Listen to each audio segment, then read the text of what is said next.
At 10:47 a.m., over the flat farmland of South Florida, his main chute deploys, then whips violently to one side. Witnesses see his body start to spin. He cuts away, pulls the reserve, and for a split second, the canopy blooms, then collapses into a useless tangle. From the ground, people are screaming, filming, frozen. By the time he hits a plowed field beyond the drop zone boundary, the paramedics already know there's nothing to save. Who made sure both of his parachutes would never open? And even stranger, why did the woman he was with that morning drive off with his suitcase minutes before the jump? Welcome back to True Crime Retold, where we uncover cases that test everything you think you know about human nature. If you find our deep dives as gripping as we do, please take a second to hit like, subscribe, and turn on the notification bell so you never miss a new case. Now, let's get into it.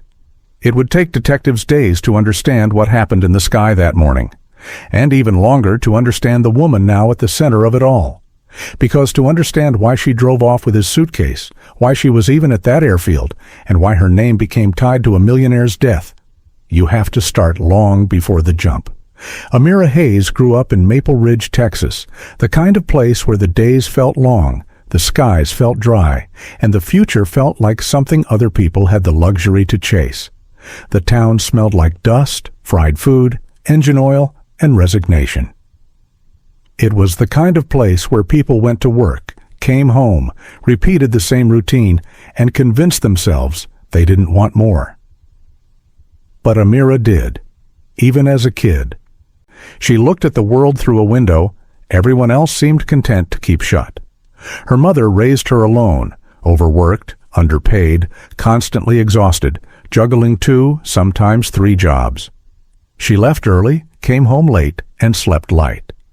Her father drifted in and out of their lives like a cold front, promising warmth he never brought, leaving her with more questions than comfort.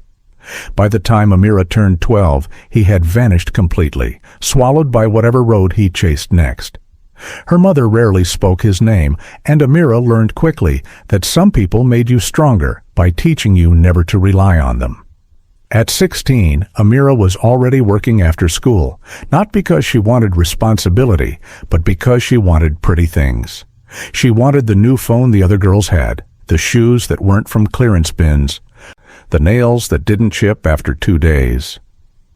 She learned to count tips faster than she learned algebra. She spent nights lying in bed scrolling through Instagram, watching girls her age live the life she believed she was meant for. Private jets, rented Lamborghinis, sparkling pools on rooftops. She didn't envy their faces or bodies. She envied their freedom. The ability to wake up without worrying about the electric bill. The confidence to walk into a room knowing someone was there to catch them if they fell. By her early 20s, the routine of her life had shifted into something she never planned, but somehow slipped into seamlessly. Nights in clubs, blue and pink lights reflecting in her eyes. Clubmen, loud, drunk, careless, tossing words like beautiful or princess at her like they were tips themselves. She learned to smile politely, keep her distance, and focus on the work. She brought bottle service to tables filled with quiet money, older men in tailored clothes, younger guys trying too hard, groups celebrating promotions or pretending the weekend made them important. She loved and hated it all at once, loved the aesthetics, hated the motives.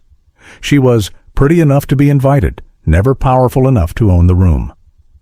They remembered her face but forgot her name. They looked at her body but never asked about her life. Every opportunity that brushed against her seemed to slip away just as quickly. She was almost chosen for a small modeling campaign until they picked someone with a more marketable look. A photographer she admired once told her he could get her to L.A., but the offer evaporated when he favorited another girl's photos instead. Men made promises they never kept, promises to take her on trips, promises to help her with auditions, promises to take care of her. None of them lasted long enough to change anything. And then there was Tasha, Loud, chaotic, unpredictable Tasha, the friend who lived like consequences, were optional. If Amira was cautious, Tasha was impulsive. If Amira hesitated, Tasha leaped. They were opposite in every way, but maybe that was why they stayed close. Tasha knew how to get into better rooms, better clubs, better circles. She knew the kind of people who didn't ask questions and offered opportunities that weren't exactly on job boards. One night, as they sat in Tasha's car outside a club after a disappointing shift, Tasha showed her something that would quietly reposition the trajectory of Amira's life: an invite-only dating app. Not just any dating app, one where the bios looked like bank statements. "Honey, this is where the money is," Tasha said, laughing, scrolling through profiles that looked like magazine ads. For Amira, the app didn't feel like a hookup space. It felt like a ladder, a portal, an escape, not from morality, not from love, but from the suffocating predictability of life in Maple Ridge. She wasn't trying to marry rich. She was trying to breathe, trying to get one step closer to the life she believed she had earned with years of disappointment. It wasn't about being saved. It was about finally having leverage, finally having choices. She spent nights editing her profile, fixing her pictures, rewriting her bio, hoping she'd appear in the feed of someone who wasn't just rich, but stable. Someone whose lifestyle meant she could stop worrying about survival. She wanted safety disguised as luxury, security wrapped in affection, a life where she didn't have to calculate if she had enough gas to get to work, a life where she could say yes to things without checking her bank balance first. Amira wasn't stupid. She knew the risks of stepping into a world where men used money as bait. She knew some were dangerous, some deceptive, some married, some bored. She knew that entering those circles often meant becoming replaceable again, just in nicer clothes. But she also knew that staying where she was meant accepting a life she never wanted. And refusing to settle wasn't greed, it was survival. Amira wasn't expecting anything special the night her phone buzzed with a notification from the dating app. She had already swiped through dozens of profiles, some flashy, some forgettable, some painfully ordinary, and she was moments away from deleting the app altogether. But the ping made her glance down anyway, more out of habit than hope. One new match. For a second, she thought the app glitched. The profile didn't look real. The man in the photos had that expensive kind of calm that you only see in people born into money or people who made so much of it they no longer had anything to prove. His name was Zafar al-Rahman, age 39. The pictures were curated, not chaotic, not like the typical men trying too hard. No gym selfies, no shirtless mirror shots, no bad lighting. These were high-quality, intentional images. Yachts with no location tags. Hotel balconies overlooking oceans you couldn't recognize. Shots taken in airports with private terminals in the background. Tasteful suits that fit too perfectly to be off the rack. Luxury without shouting, wealth without bragging. Privacy turned into a brand. His profile had only 2 sentences, both strangely vague. Here for connection, not noise. And I prefer the world quieter than most.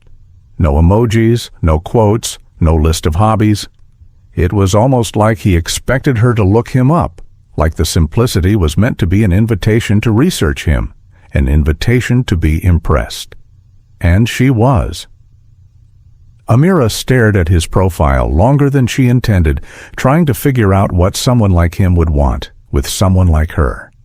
She had seen men like this before, but only from afar. The ones who walked into restaurants and made everyone else look underdressed. The ones who tipped waiters with crisp bills and didn't wait for change. The ones who carried power casually. They were the type women whispered about, not matched with.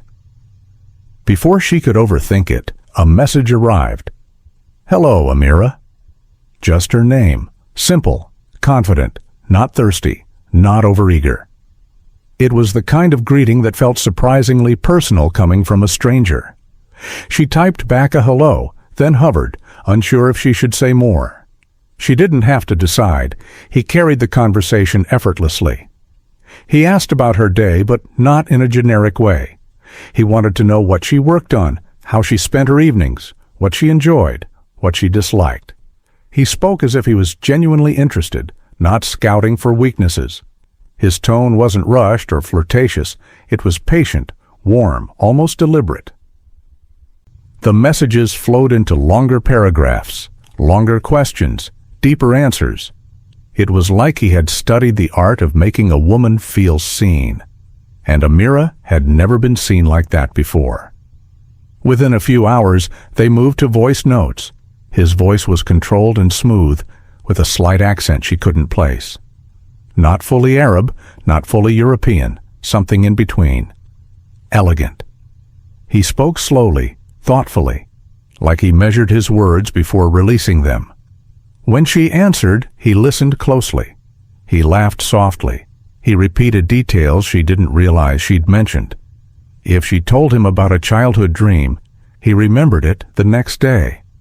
If she mentioned she liked a certain flower, he referenced it casually in conversation later. It was intoxicating and disarming. As the nights blended into weeks, the calls grew longer.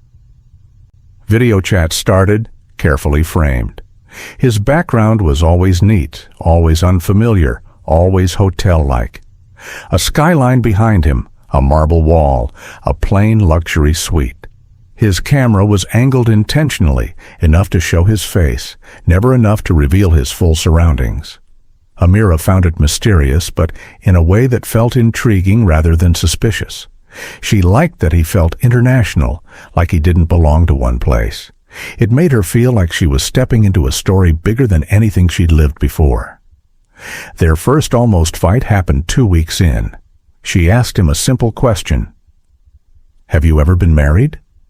He paused just a fraction too long. Then he said, "I don't like to dwell on the past.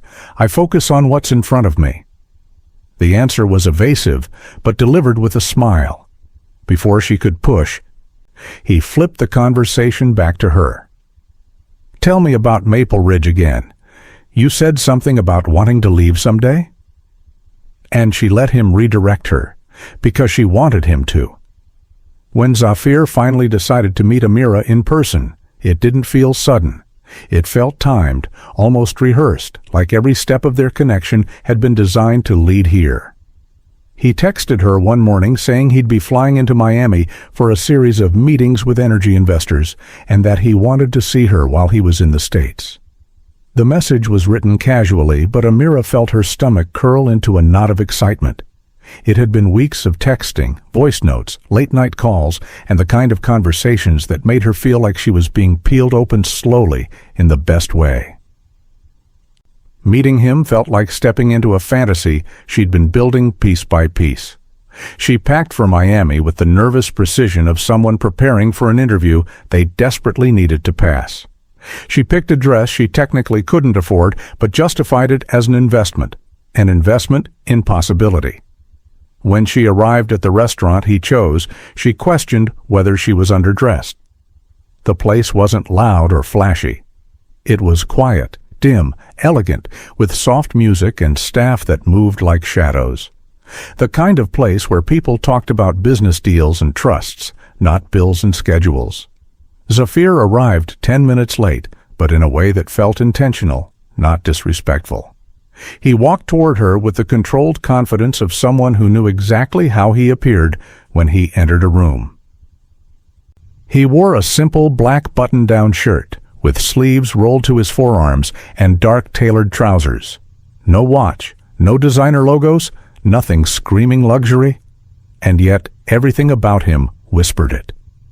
Luxury wasn't something he wore. It was something he carried. When he sat down, he complimented her appearance with a sincerity that felt disarming. He remembered the smallest things, her favorite color, her childhood stories, her goal of wanting to travel somewhere that didn't smell like fried food and gasoline. He pulled out her chair, guided menus toward her, and ordered in fluent, confident English. When his phone buzzed, he answered briefly in Arabic, voice dropping into a firm tone she had never heard from him before. It was a version of him that reminded her he belonged to a different world entirely, one she didn't fully understand. Dinner flowed easily. He asked about her mother, her childhood, her first job, her dreams. And he listened, really listened. It had been so long since a man allowed her the space to speak without rushing her or turning the conversation into something shallow. Zafir didn't stare at his phone. He didn't check the time. He was present, captivating, disarmingly warm. After dinner, he handed her a small black box. Inside was a delicate gold bracelet, thin, elegant, understated, the kind of piece a woman would wear daily without feeling like she was showing off. "It reminded me of you," he said. Simple, but meaningful.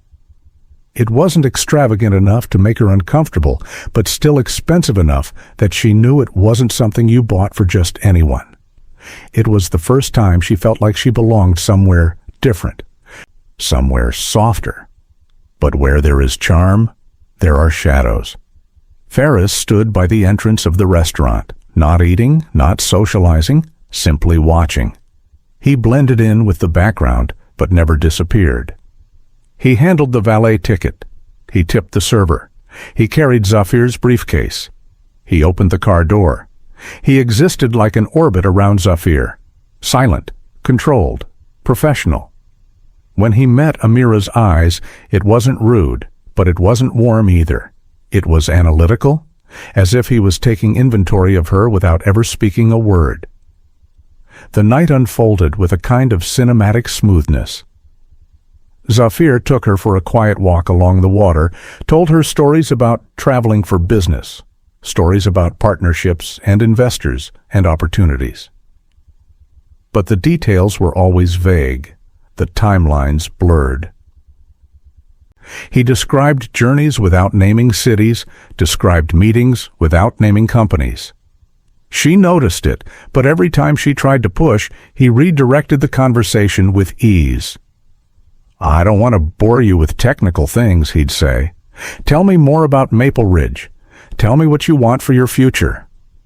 She fell for the way he made her feel, protected, chosen, acknowledged. Not for who she was, but for who she could become in his presence. They spent the next day together. Breakfast at a quiet cafe.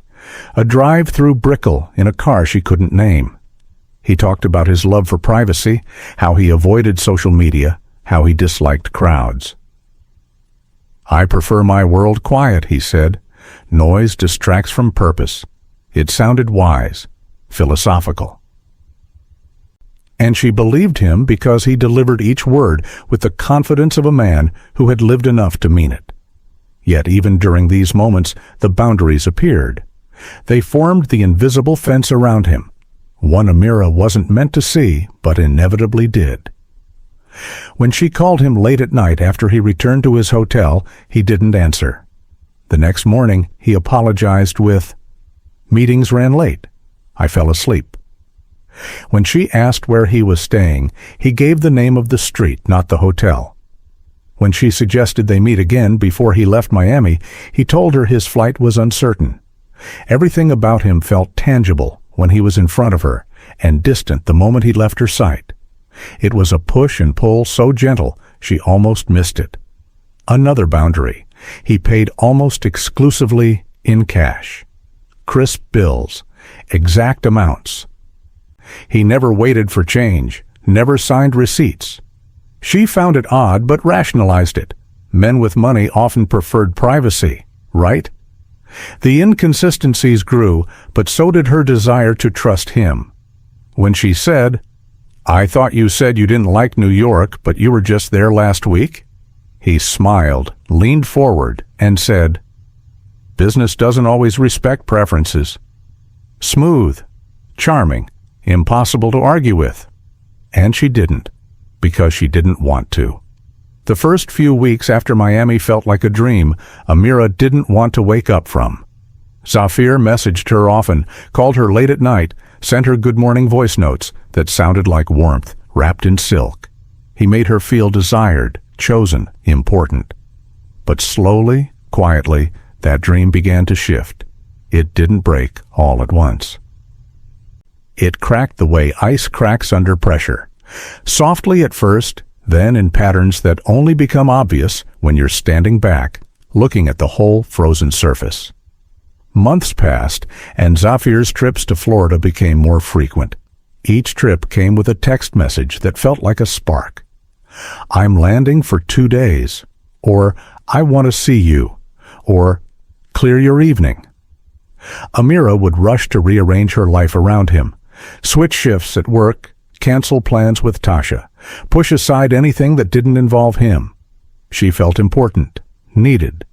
She told herself that people in love made sacrifices, and maybe this was hers.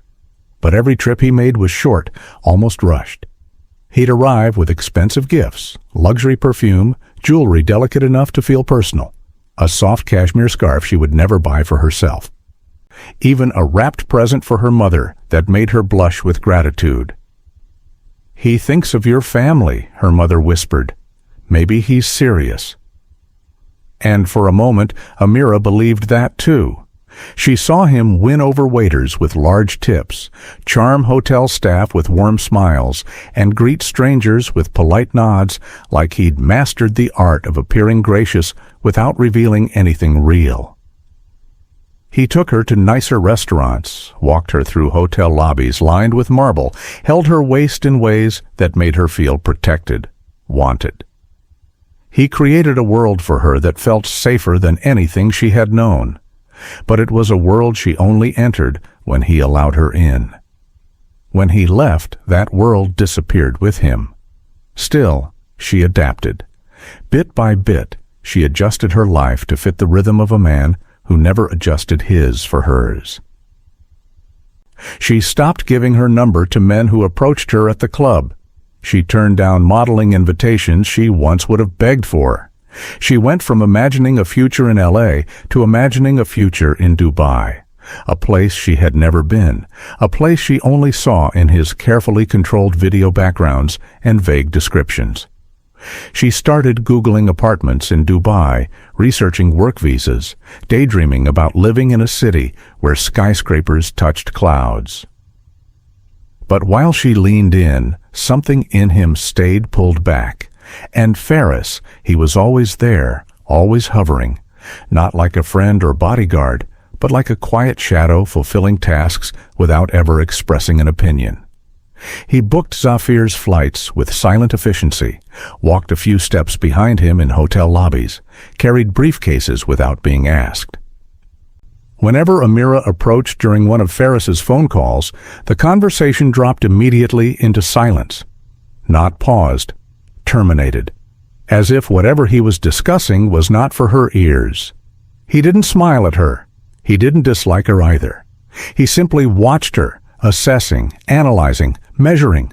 His presence carried the coldness of someone performing a job, not watching a friend fall in love. Tasha, meanwhile, was becoming increasingly suspicious. She'd known Amira long enough to tell when she was slipping into something dangerous, disguised as beautiful. "He's too secretive," Tasha said one afternoon while they sat in her car outside Amira's apartment. "Like, too perfect, you know? No man is that polished." Amira rolled her eyes, brushing off the warning. "Tasha, relax. Not everyone is a red flag." "Girl," Tasha said, raising an eyebrow. "Men who fly in and out of Florida with cash and a personal assistant are literally walking red flags." "You don't know him like I do," Amira insisted, clinging to her optimism like it was armor. But Tasha didn't back down.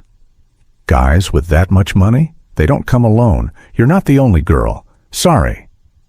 Amira hated how quickly her stomach twisted at those words. She hated how they aligned with the parts of Zafir she couldn't explain, the late nights he didn't answer, the times he said he was busy, the sudden flight changes, the moments he deleted messages while they were still talking. She didn't want to see what Tasha saw. She wanted to believe that she had finally found something stable in a world that had never given her anything stable at all. But the cracks were there. There were the messages left on scene for hours, sometimes entire evenings passing without a single reply. She would stare at her phone, telling herself he was in meetings or traveling or asleep. Anything but the truth she feared, that she wasn't his priority. Then there were the canceled weekends. Plans he initiated, plans she got excited for, plans she bought clothes for, always canceled with explanations that felt just plausible enough for her to accept. Something urgent came up. The meeting ran late. The flight was rerouted. Always with a soft apology and sometimes a gift to compensate. Gifts were easier than accountability. And then there were the photos. Little inconsistencies she tried not to think about. Pictures he showed her of his travels, taken days before he told her he was working. Quick swipes on his phone that hid images too fast, backgrounds that didn't match his stories. Once she noticed he flipped his phone over during dinner the minute a notification popped up. The movement was small, but her heart reacted in a way she couldn't control. Something was off, but she kept ignoring it. Because Zafir made her feel seen, and people often ignore red flags when they come wrapped in attention and affection. Every flaw felt fixable. Every inconsistency felt temporary. Every silence felt like an exception, not a pattern. 24 hours before the jump, everything still looked like romance on the surface. It started with a text from Zafir that dropped into Amira's phone in the middle of a slow afternoon. "I'm coming to Texas," he wrote. "One last quiet weekend before a crazy quarter. I want to see you." No warning. No long build-up, just like him. He appeared in her life like a storm front, suddenly, intensely, and on his terms. Amira felt that familiar rush. She cleaned the apartment twice, went out to buy fresh sheets, and stocked the fridge with things she thought he might like, even though he rarely ate much when he stayed over. She told herself it didn't matter. What mattered was that he chose to spend this time with her. That had to mean something. That had to be progress. When he arrived, he did it the way he did everything else, quietly but expensively. A black car, a knock on her door, and then him standing there with that easy smile and tired eyes that made him look like the world demanded too much from him, and she was the only person who made it easier. He kissed her like he'd been starving for her, and for a few seconds, she forgot all the unanswered texts and last-minute cancellations. In those first moments, he was the man she wanted him to be. Inside, he placed his phone on silent, dropped onto her couch like he belonged there, and exhaled deeply. "I needed this," he told her. "Somewhere normal, somewhere quiet." She almost laughed at the idea of her small, slightly cramped apartment being normal to a man who spent his life in five-star hotels and glass towers, but she liked the way he said it, like her world grounded him. Then, casually, he mentioned the idea that would change everything. "I want to get out of the city tomorrow," he said. "Clear my head before things get hectic again." He watched her face as he spoke, measuring her reactions. "A friend of mine has a private drop zone, small airfield in South Florida. We can drive out. Jump in the morning, come back by evening. It's my ritual before a big quarter. I want to share it with you." Amira hesitated. Skydiving wasn't on her bucket list, but the way he framed it, as something personal, intimate, almost sacred, made it feel less like a dare and more like an invitation into his inner world. He wasn't just taking her on a trip. He was letting her in on a ritual, a tradition, a secret rhythm of his life. "Are you serious?" she asked, half nervous, half excited. He smiled. "I wouldn't offer if I didn't think you could handle it." That was all it took. The compliment, the challenge, the promise that this experience meant something. She agreed. Of course she agreed. Later, as the sun dipped and the evening rolled in, Ferris arrived. He never announced himself loudly. He just appeared at the door with the same neutral expression, a nod in Amira's direction, and more luggage than made sense for a quiet weekend. 2 suitcases, a slim black bag that never left his side. He moved through her apartment with the efficiency of someone who'd been doing this for years, placing bags down, checking his phone, responding to messages that sounded more like work than life. The apartment felt smaller with Zafir and Ferris both inside. One brought warmth, the other pressure. While Zafir stood in the kitchen talking to Amira about the drive, playlist, and what sunrise over the airfield would look like, Ferris quietly began to move things from the doorway to the corner of her bedroom, where there was just enough space for the suitcases to sit without blocking anything. He didn't say much, didn't need to. At some point in the small, clumsy choreography of people and bags, it happened. One of the suitcases tipped forward and fell open. It wasn't a dramatic crash, just a soft thud and the sound of a zipper giving way. But the effect on Amira was instant. The lid fell back, and the contents spilled into view just enough for her to see. Not clothes, not toiletries, not cables or paperwork. Money. Neat stacks of cash, banded, layered, precise. Not the messy roll of bills a regular person might carry, but organized bundles. Serious money. Dangerous money. Her breath caught. For a second, the room blurred. Her mind raced through every image she'd ever seen on TV or in movies of drug deals, money laundering, cartel business. She knew Zafir was rich. But seeing physical money like that was different from hearing about business or seeing hotel suites. This was tangible, real. And then her eyes scanned the rest. Documents tucked to the side, paper with stamps and markings she didn't recognize, a passport sleeve, the corner of a page with a name printed on it, a name that wasn't his. Before she could process what she was looking at, before she could even fully read the name, the moment snapped shut. Ferris was there almost instantly, as if the suitcase had been wired to trigger him. He bent down, closed the lid with one smooth motion, and zipped it up. No fumbling, no panic. Just a quick, controlled correction. "Sorry," he said, his voice calm but firm. "My mistake."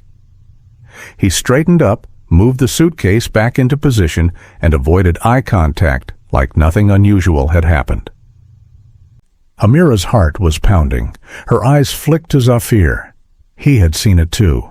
He didn't look startled, just slightly annoyed at the disruption. He walked over, placed a reassuring hand on her shoulder, and gave her that practiced, soft smile that always made her forget how to stay angry. "When you move money around the world," he said lightly, "things look dramatic on paper, and in suitcases." He chuckled as if they were sharing a private joke.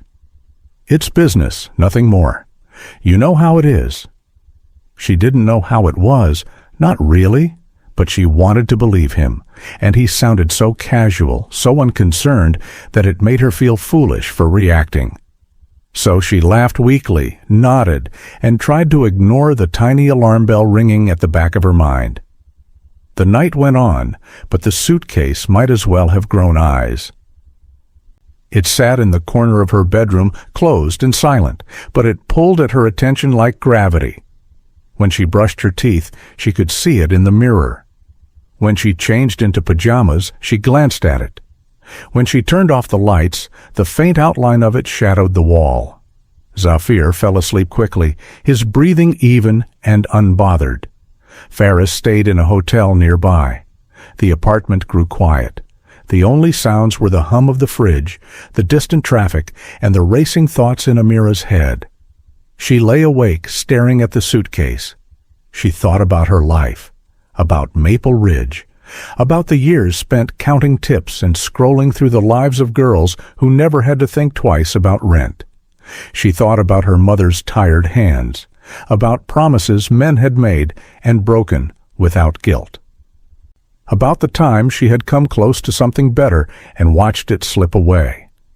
And now there was this, right there, in her room, a literal box of money and secrets and escape. A door sitting on the floor, closed but not locked. The thought came quietly at first, whispered from some dark corner of her mind. What if I just walked away with it? The words startled her. She almost flinched physically at the idea. Stealing from someone like Zafir wasn't just wrong, it was dangerous. This wasn't a wallet left at a bar. This was organized, counted, purposeful money. The kind of money that meant something to the wrong people. But the thought didn't leave. It grew. It stretched. It replayed itself. What if I just walked away with it? What if I took the suitcase, disappeared, started over? No more double shifts. No more anxiety over bills. No more waiting for his visits, his calls, his crumbs of time and affection. Just money and freedom and distance. She imagined herself driving off, imagined checking into some anonymous hotel, imagined flying under a different name. For the first time in a long time, she imagined a life where she was in control, where she wasn't orbiting someone else's schedule. And yet, guilt pushed back. Fear pushed back. This man, for all his secrets, had shown her kindness. He'd paid for things, helped her, listened to her. Was it evil to think about taking from him? Was it desperation? Was it survival? Lying there in the dark, Amira wasn't a villain. She wasn't plotting murder or revenge. She was just a young woman who had been poor her entire life, staring at the closest thing she'd ever seen to an exit sign. A human heart can only stay noble for so long when temptation sits 3 feet away and life has never played fair. By the time she finally closed her eyes, the idea hadn't gone away. It hadn't solidified into a plan either. It was just there, alive, waiting, quietly anchored in the back of her mind. She had no idea that by the next day, that suitcase, that temptation, and that jump would all collide into something far darker than she could ever imagine. The illusion didn't shatter all at once. It broke in the quietest moment of the trip, at a time when Amira wasn't angry, wasn't suspicious, wasn't even looking for trouble. It broke while Zafir was in the shower. They had just returned from dinner. He seemed tired in that elegant way he always did, removing his watch with one slow gesture, rubbing his temples, kissing her forehead before stepping into the bathroom. The water started running, a steady, gentle hum. The bathroom light glowed under the door, and steam began to crawl out in soft ribbons. Amira sat on the edge of the bed, scrolling through her own phone, trying not to think about the suitcase sitting silently in her room like an unspoken truth. She told herself to relax, to enjoy the moment. Tomorrow they would drive to the airfield. Tomorrow she would see a part of his life she'd never seen before. Tomorrow was supposed to deepen things between them. Then it happened. Zafir's phone buzzed on the nightstand. One vibration, then another. And another. 3 notifications in a row, like urgency insisting on being seen. Amira didn't move at first. She didn't want to look. She wasn't that girl. She didn't snoop. She trusted him, or she wanted to trust him. But the vibrations kept coming, each one tightening something in her chest. Finally, she looked. The screen lit up, bright in the dim room. A small preview popped up. Not a name she recognized. Not English, not business-related. It was a child's photo, smiling, holding a balloon. And beneath it, a message in another language, ending with heart emojis. Her stomach dropped. It felt wrong to look longer, but it felt worse to look away. Her breath caught as she reached for the phone. She told herself she just needed clarity, just needed to confirm it was nothing. But curiosity had already won. She tapped the screen. It opened instantly, no password. And the world she thought she was part of dissolved in an instant. The first thing she saw was photos. A woman she had never seen before. Beautiful, poised, standing beside Zafir with a familiarity Amira had never been allowed. Pictures of the two of them together, on beaches, at dinners, in hotel lobbies, at home with their 2 children. 2 small kids, smiling, laughing, blowing out birthday candles, hugging his legs. Pictures that weren't posed for social media. Pictures that were real. Pictures families took. There was a wedding ring on his hand in older photos. He'd told her he didn't like jewelry. He'd lied with ease. Amira scrolled back and forth, trying to make sense of the timeline. Nothing was hidden. Nothing was deleted. It was all there, organized neatly like a life he never expected her to see. Her hand shook as she opened the message thread. The messages were affectionate, familiar, intimate, not from a girlfriend, from a wife. Come home soon. The kids miss you. We'll wait for you to call. Safe flights, Habibi. Heart emojis, photos attached, videos of their children, voice notes. In every single one, he responded lovingly, more lovingly than he ever responded to her. Amira felt numb at first, like she had slipped out of her own body and was watching someone else unravel. Her ears rang, her eyes burned, her chest tightened. She clicked out of the wife's messages and kept scrolling. What she found next made the room tilt. A folder titled simply, Contacts.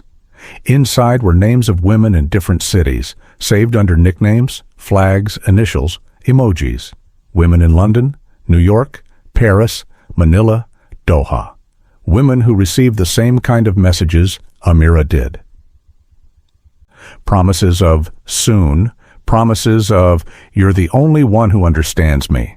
Promises that overlapped with the weekends he claimed to be on business. He wasn't working, he was rotating. Zafir didn't have a schedule, he had a system. The realization hit her like cold water. She scrolled faster, almost frantically now. The more she looked, the more she saw. Dates that matched nights he'd ignored her messages, hotels she recognized from his video calls, excuses he'd given her word for word, copied and pasted into other conversations. He wasn't spontaneous. He wasn't mysterious. He was practiced. The illusion cracked completely. She dropped the phone on the bed and pressed both hands to her face. Shame washed over her first. Shame that she had believed him. Shame that she had rearranged her life for him. Shame that she thought she was special. Then the shame hardened into something else. Anger, not loud, not explosive, slow, heavy. The kind that settled deep in her ribs like weight. He had lied about everything. He had used her loneliness like a tool. He had complimented her, charmed her, and built a fantasy knowing she wasn't the only woman living inside it. She remembered the suitcase, the stacks of cash, the foreign documents, the name that wasn't his. He kept secrets in layers. Secrets about money, secrets about relationships, secrets about his travels, and now secrets about a wife and 2 children. Her mind raced through every moment, every unanswered message, every canceled weekend, every too medical explanation for why he was unavailable. She saw every red flag she'd ignored, every instinct she'd silenced, every time she'd chosen hope over truth. And then something shifted inside her. She had 2 options. She could walk away with nothing but heartbreak. She could leave quietly and cry into her pillow and tell herself to choose better next time.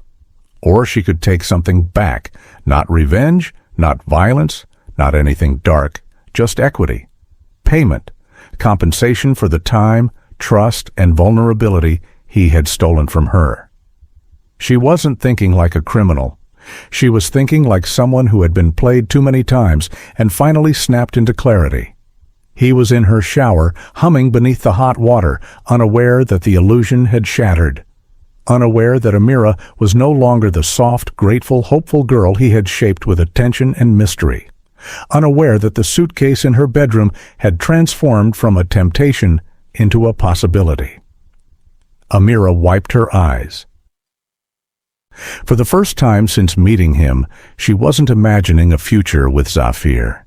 She was imagining a future without him, funded by the man who had lied to her so masterfully that she almost forgot who she was before he entered her life. Morning came too quickly. Amira barely slept. Every time she drifted off, she saw the open suitcase again. Money organized too perfectly, documents stamped in languages she didn't know, and that single glimpse of a name that didn't belong to Zafir. Then she remembered Mahira's pictures, the children, the promises he was making to other women at the same time he was telling her she was special. By sunrise, resentment had settled into her bones. They drove out of the city in silence.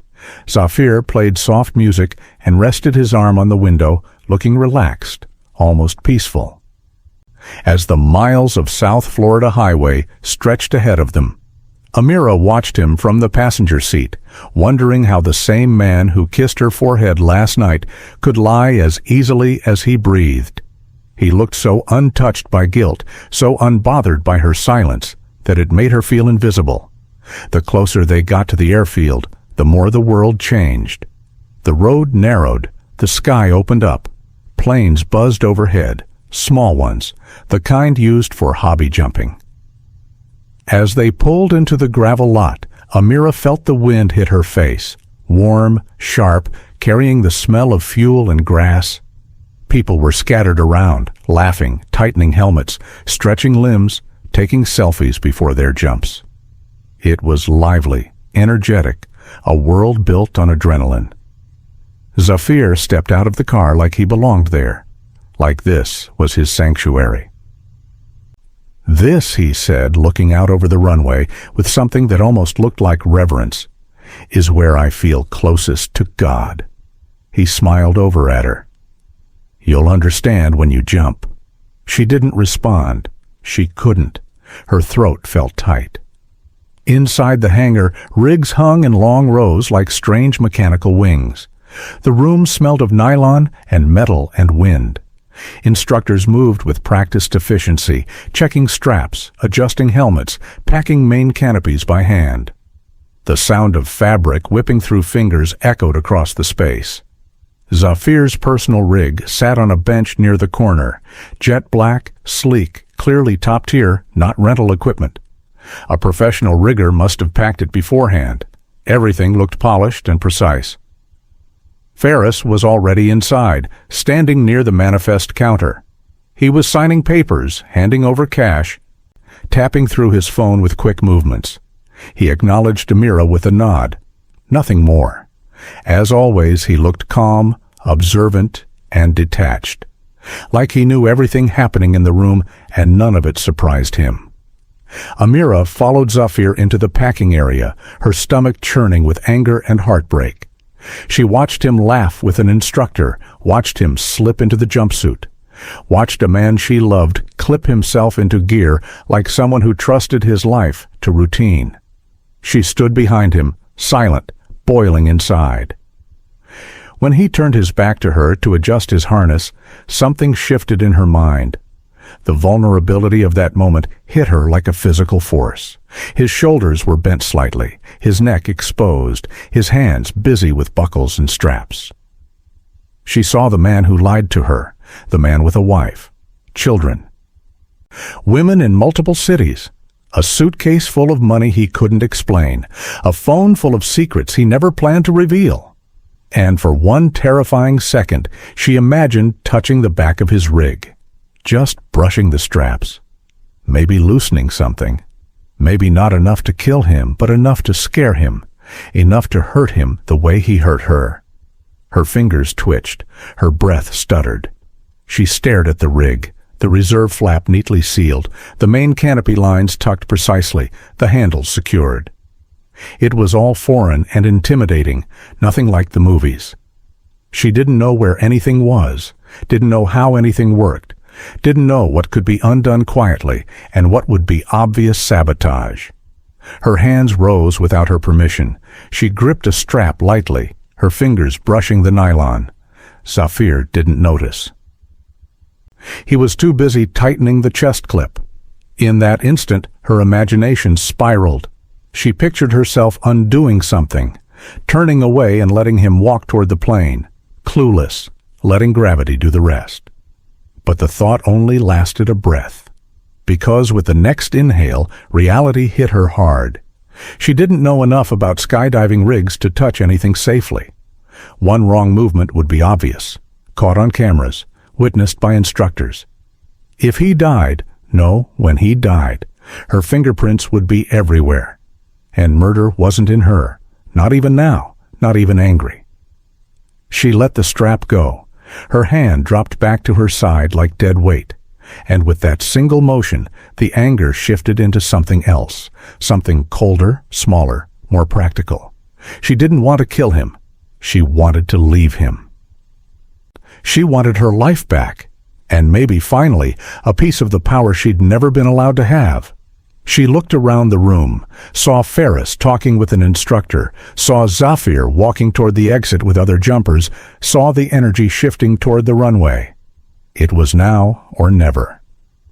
When Zafir turned to her and said, "Are you ready?" she forced a small smile and shook her head. "I don't feel good," she said. "I think I'm going to sit this one out." Zafir frowned, but only briefly.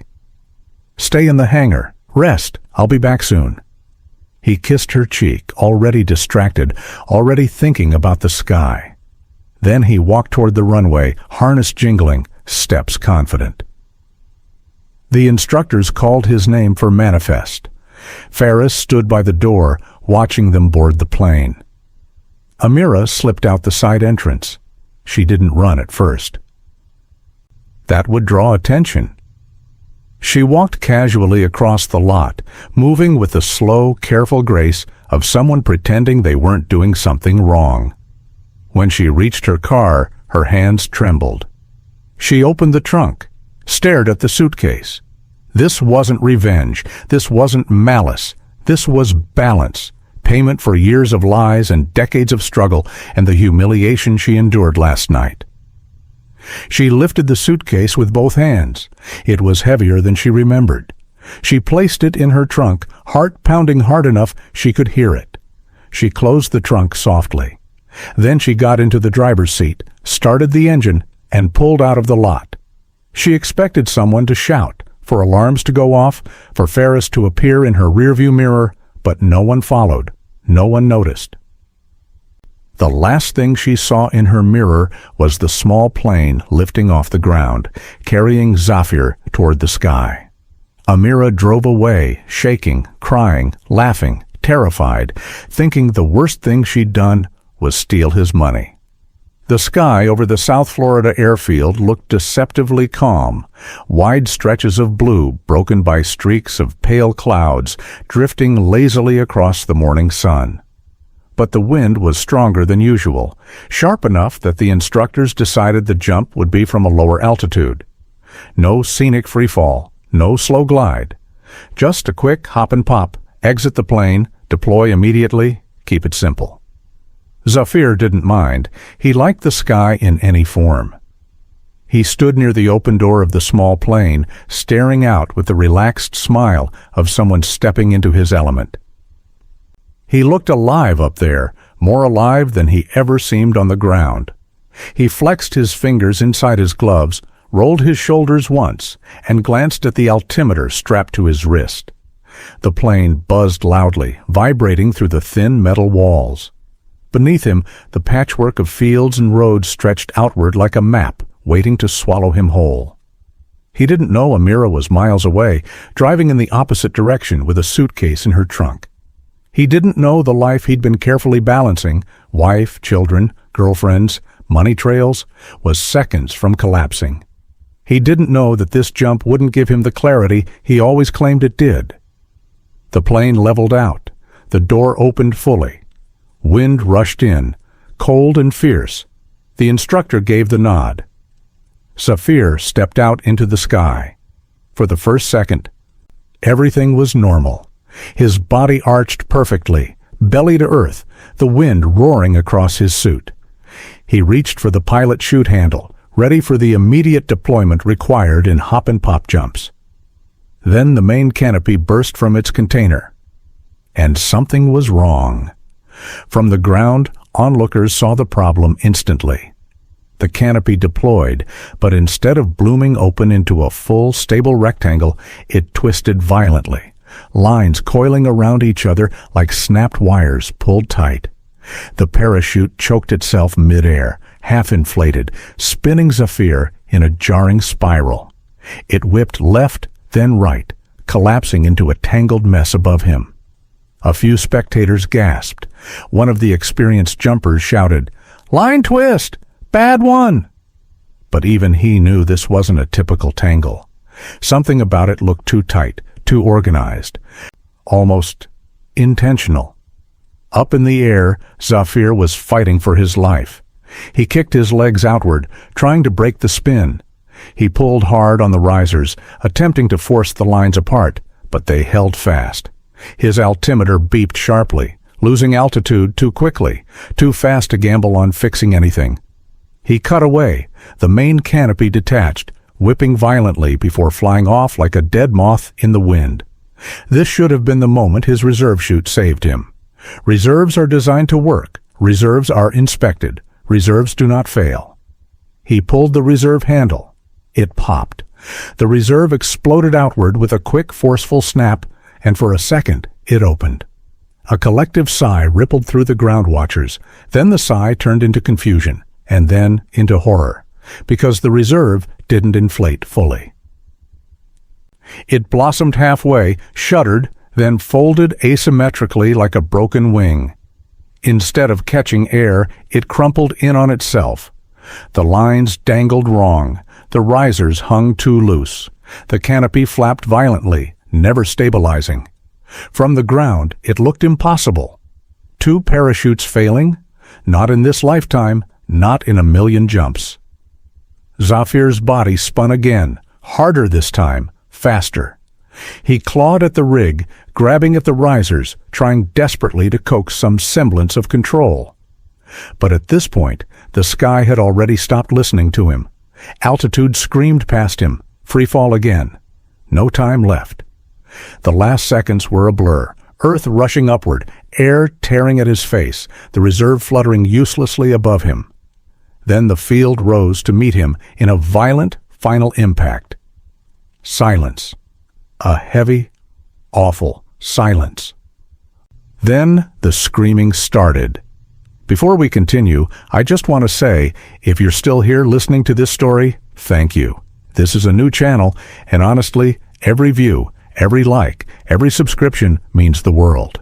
It tells me these stories matter to you the way they matter to me. So if you're enjoying this, hit that subscribe button, drop a like, and let us know where you're watching from in the comments below. All right, let's get back to it. A jumper on the ground was the first to break into a sprint, shouting for someone to call 911. Instructors ran, medical kits in hand, though every single one of them knew what a fall from that height looked like, knew what it meant when 2 chutes failed, knew there would be nothing to save. The man who reached him first, a senior instructor with 20 years of experience, stopped running when he was 10 feet away. His face drained of color. There was no pulse to check, no miracle, no miscalculation, only death. Back at the hangar, the chief instructor was already shouting orders. "Nobody touch that rig? Nobody!" Skydivers froze. He walked toward the body, crouched beside the tangled mass of nylon, and his heart sank the moment he saw the reserve. The slinks, the soft links that attached the risers to the canopy, were gone. Not broken, not damaged. Gone. Removed.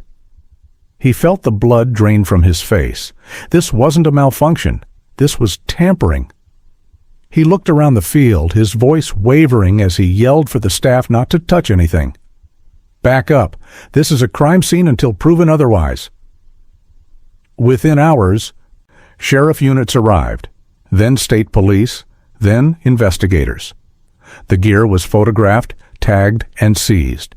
Reporters swarmed the gate. Helicopters circled overhead. The story spread fast through local news. A freak skydiving accident, a tragic, unpredictable failure. But the skydiving community? They didn't buy it for a second. A double parachute failure is virtually unheard of. When news of it hit online forums, professionals typed the same sentence again and again. That doesn't happen, not by accident. Meanwhile, miles away, Amira Hayes was gripping her steering wheel so tightly her knuckles turned white. Her heart raced as she sped down the highway, the suitcase in her trunk feeling heavier than any luggage had a right to feel. She drove 90 miles per hour before Highway Patrol pulled her over. The officer saw how shaken she was. Saw the expensive suitcase, saw the way she stumbled over her answers. He didn't know a man had just died. He didn't know she'd been at the airfield that morning. He didn't know the suitcase in her trunk contained a story darker than theft. He simply asked for her license. She handed it over with trembling hands. Her name was Amira Hayes. And the man she thought she was escaping, the man she believed she had merely stolen from, was already dead.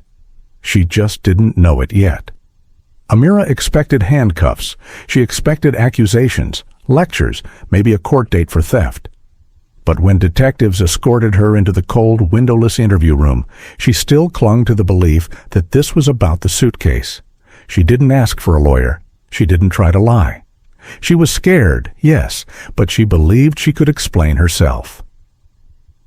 She believed she could apologize, return the bag, beg for mercy, and walk out with her life intact. She had no idea the ground beneath her had already shifted. A detective placed a folder on the metal table. He didn't open it. He just watched her with tired eyes, the kind of look cops wear when they already know the truth but don't know how to deliver it. "Amira," he said quietly, "we're not here about the suitcase." Her heart stopped. Before she could speak, he continued, "Zafir al-Rahman died this morning during a skydive." It felt like the room tilted. The air was sucked out of her lungs. Her tongue went numb.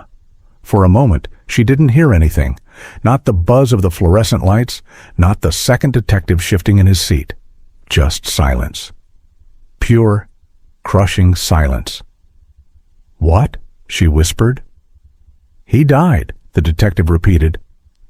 Her face twisted, not in coldness, not in guilt, not in calculation, but in raw disbelief. Her mouth opened, then closed again. Tears surfaced instantly, burning hot behind her eyes. She shook her head, shaking her whole body with it. No, he's fine. He was fine when I left. He said he wanted to jump. I left before the plane took off. He can't be—" But the detective didn't soften. His main parachute malfunctioned. So did his reserve. The tears spilled. Her shock was too visceral to fake. Her breath came in sharp, uneven bursts. Her hands trembled violently on the table. She didn't look like a killer. She looked like someone whose world had just collapsed. Someone who thought she'd stolen money, not that she'd walked away from a man who died minutes later. The detectives exchanged a glance. This wasn't the reaction of a murderer. This was the reaction of someone who'd been blindsided. When she finally spoke, her voice cracked apart. "I didn't touch anything," she said. "I swear, I was angry, but I didn't." "Start from the beginning," the detective said. She told them everything. Her confession came out in messy, broken waves, the suitcase tipping open, the cash stacked inside, the documents she didn't understand, the glimpse of another name, the fear, the temptation. She admitted taking the suitcase.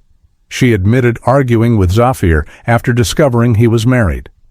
She admitted touching the gear when she was emotional, brushing the straps, following him into the packing area. But when she insisted she didn't sabotage anything, her voice was steady, too steady to be a lie. The detectives left the room for a moment. Outside, they had the forensic reports in hand. The lab found her fingerprints everywhere they expected them to be, on the harness, the straps, the buckles. But those weren't the components that mattered. What mattered were the missing slinks. And her prints weren't on the riser housings. They weren't on the reserve tray. They weren't on the components that would need to be touched, twisted, pulled, or unclipped to disable a reserve parachute. In fact, the forensic analyst had written a short line in the report. Tampering appears precise, not amateur, not accidental, consistent with someone knowledgeable in rigging. Meanwhile, the reserve risers told a darker story. The soft links, The slinks that attach a reserve canopy's risers to the lines had been removed completely. Not broken, removed. Cleanly. Professionally. Removing slinks is not something a panicked woman could do in a moment of rage. It required knowledge. It required access. It required minutes, not seconds. It required experience with rigs. And Amira had none. 2 skydiving experts were brought in for interviews. Both said the same thing. A double failure like this does not happen naturally. Removing slinks is deliberate sabotage. Anyone who knows rigs could do it in under 5 minutes. The timeline started to take shape. Video logs from the hangar revealed something important. A window, 6 minutes in total, when Faris was alone with the equipment in a small side room, while Amira and Zafir argued outside. The audio from the hallway picked up snippets of their confrontation. Amira's voice breaking, Zafir telling her to calm down in that infuriatingly smooth tone. While they were outside, away from the rig, Faris was inside with the gear. No staff saw what he did. No cameras faced the table he was near. He had access. He had privacy. He had time. And now investigators believed he had motive, though they didn't yet know what it was. Financial crimes detectives were pulled in next. They began unraveling Zafir's financial life, and it didn't take long for the threads to reveal the mess beneath the surface. Shell companies registered in tax havens, unexplained transfers, accounts in multiple names, side deals, quiet enemies. Someone, somewhere, wanted him gone. The suitcase Amira stole wasn't random. It was part of something bigger, something organized. The detectives returned to the interrogation room. "You're not being charged with murder," one of them said finally, "but you are being held for theft. And until we know who sabotaged that rig, we can't let you leave." Amira didn't feel relief. She felt a different kind of fear, the kind that came from realizing she was inside a storm she had never seen forming. Online, the headlines were already vicious.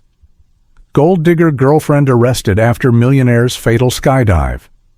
Influencer's mistress seen speeding away with cash after accident. They made her sound calculated. They made her sound guilty. They made her sound like she had planned everything. But inside the station, investigators were slowly realizing the truth. Amira was a thief, not a killer. Someone else had touched that parachute, someone who knew what they were doing, someone who wanted the death to look like an accident. And that someone was not Amira Hayes. While she sat in a jail cell, curled on the cold bench with her knees pulled to her chest, the narrative was shifting. Quietly, slowly, internally.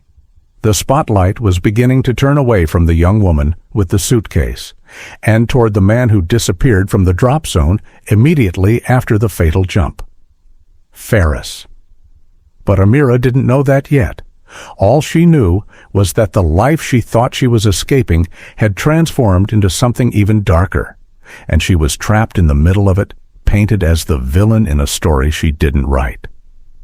Mahira al-Rahman did not arrive in chaos. She arrived in control. 2 days after the jump, a black sedan pulled up to the precinct. She stepped out in a dark, elegant abaya, her hair covered, her posture straight. No screaming, no tears in public, no dramatic demands for justice. Just calm, composed grief. The kind that makes people lower their eyes out of respect. She did not speak directly to detectives, not at first. Her lawyers did. They handed over documents in neat, organized folders, life insurance policies, corporate structures, proof of marriage, copies of passports. She sat quietly, hands folded in her lap, eyes lowered, playing the role of the dignified widow with precise restraint. At first, detectives saw her as another victim, the wife who'd been lied to, the woman on the other side of the world who just lost her husband in what everyone was still calling a tragic accident with suspicious edges. But then little things began to feel off. She already had copies of everything they were scrambling to find. She knew about insurance policies they hadn't even mentioned yet, policies taken out in multiple countries, denominated in multiple currencies. She knew about American accounts Zafir told other people were hidden. When they asked how she knew, she answered with quiet simplicity. "I manage all our finances." It wasn't a boast, it was a fact. She knew account numbers, bank locations, transfer patterns. She knew which properties were legally in his name and which were in shell companies. As investigators pieced together Zafir's financial web over days, they realized she had carried the entire thing in her head for years. She controlled the money, and if Zafir died, she wasn't just taken care of, she became powerful. They checked the insurance policies more closely, payout clauses, beneficiary names, triggers. It was all clean on paper, but the structure was undeniable.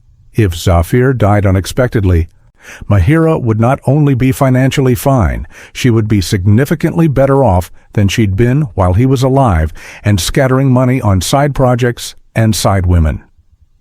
Ferris's name appeared next, not on the policies, but on the logistics.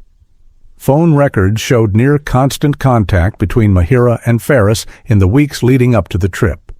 Voice calls late at night, short, frequent messages, not just updates, coordination. Ferris had always seemed like Zafir's man, carrying his bags, managing his schedule, booking his flights. But the deeper detectives dug, the more the loyalty lines shifted.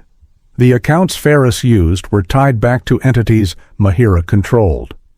The expense cards he used were funded from accounts she held authority over. Every time Ferris was paid, the trail led not to Zafir, but to Mahira. Ferris worked for Zafir on the surface. Underneath, he belonged to her.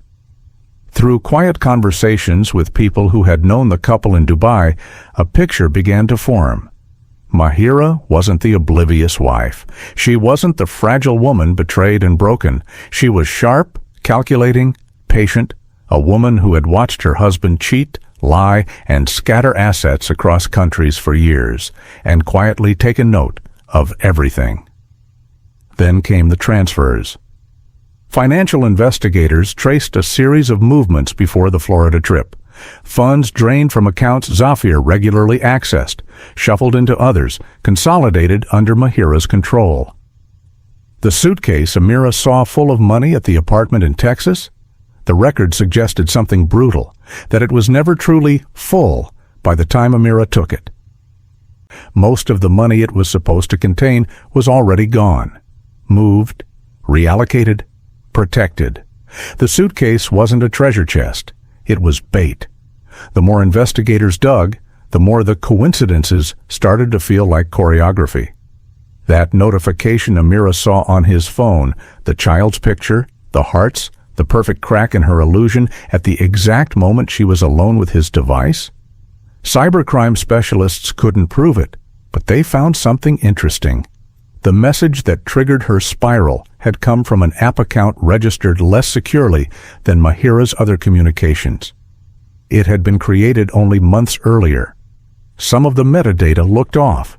It was possible, they suggested, that the message had been almost staged, a planted shove. A calculated push to make sure Amira looked at his phone that night and snapped emotionally. Then they looked at Ferris's travel history. It lined up almost too neatly with Zafir's riskiest moments. When Zafir went on a helicopter tour in Greece, Ferris was there. When he chartered a yacht in Monaco and almost fell overboard after a night of drinking, Ferris was nearby. When he skydived in another country months before, Ferris handled the logistics. Each time, nothing happened. Each time, the risk was there. It painted a chilling picture. Mahira didn't just want him dead. She needed him to die in a way that made sense. A skydiving accident was believable. He had a history of jumps. He liked risk. He bragged about it. If he died under a parachute, people would blame the sport before they blamed the spouse. All she needed was a fall guy or girl. That's where Amira came in. Mahira had watched her husband's patterns long enough to know his weaknesses. Younger women, unstable girls who wanted an escape, women who fell hard and fast. When Ferris matched with Amira, that weakness turned into opportunity. A broke Texas hostess with a messy past and visible desperation. The perfect narrative. The jealous side girlfriend, the gold digger, the thief. All Mahira had to do was make sure Amira was in the right place at the right time, with the right temptation within reach. A suitcase with enough visible cash to scramble her moral compass. A carefully timed phone notification to break her illusions.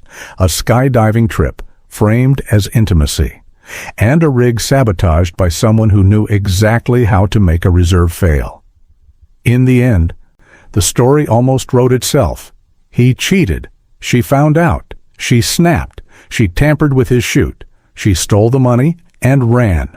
Open, shut, easy. Except reality left fingerprints, technical ones, timeline ones, and Mahira's control leaked through the cracks. But suspicion is not the same as proof. With no direct evidence tying Mahira to the rig tampering, with no video, no emails, no messages explicitly ordering Ferris to do anything, extradition was a political nightmare. She had money, she had lawyers, she had home field advantage. Ferris, meanwhile, vanished. He didn't show up for any follow-up interviews. Cameras caught him once, briefly, at an airport a week after the jump, boarding a flight under a different name with a ticket purchased in cash. After that, nothing. No card usage, no digital footprints, no trace. Case-wise, it was like he never existed. In the end, prosecutors made a decision. They would charge what they could prove. They couldn't prove who removed the slinks. They couldn't prove conspiracy from Dubai. They could prove the theft, the illegal possession of funds, the intentional act of taking the suitcase and fleeing the scene. So Amira stood in a Florida courtroom months later, wearing a plain outfit, hair pulled back, wrists uncuffed but heart-pounding, and listened as the charges were read out. Not murder, not manslaughter, not premeditated sabotage, just theft, fraud-adjacent charges, financial crimes. She wasn't labeled a killer, but she was never truly seen as innocent either. To the public, nuance didn't matter. Online, she remained the scheming girlfriend. The woman who stole from a dead man. The woman who was involved. The comment sections were merciless. People love villains more than they love facts. The judge sentenced her. Time in prison, restitution, conditions. In another part of the world, Mahira adjusted her life. Her grief was public when it needed to be, private when it didn't. Insurance paid out. Assets consolidated. Lawyers shielded her from most of the noise. She kept control of the fortune Zafir thought he owned. Yes, her life changed, but not in ways that stopped her from sleeping at night. She had, in her eyes, secured the future for herself and her children. The man who made the mess was gone. The girl he used as a toy, neutralized. In the end, the official story was simple. On paper, a tragic skydiving accident, a girlfriend who stole from the dead, a widow who quietly moved on. But the deeper story, the one we tell here, is uglier. A rig sabotaged with precision, a woman pushed emotionally to breaking point on purpose, a death orchestrated from a distance. And so we end with the only question that really matters. Who is the real criminal? The woman who stole a suitcase in a moment of desperation? Or the woman who watched from another continent as a plane took off, knowing full well that the parachute on her husband's back had never been meant to open? If you found this story powerful or thought-provoking, don't forget to like this video and share your thoughts in the comments below. Let us know where you're watching from. Your city, your country, your corner of the world. We read them all. Subscribe and turn on notifications so you never miss the next case we uncover. Thank you for watching.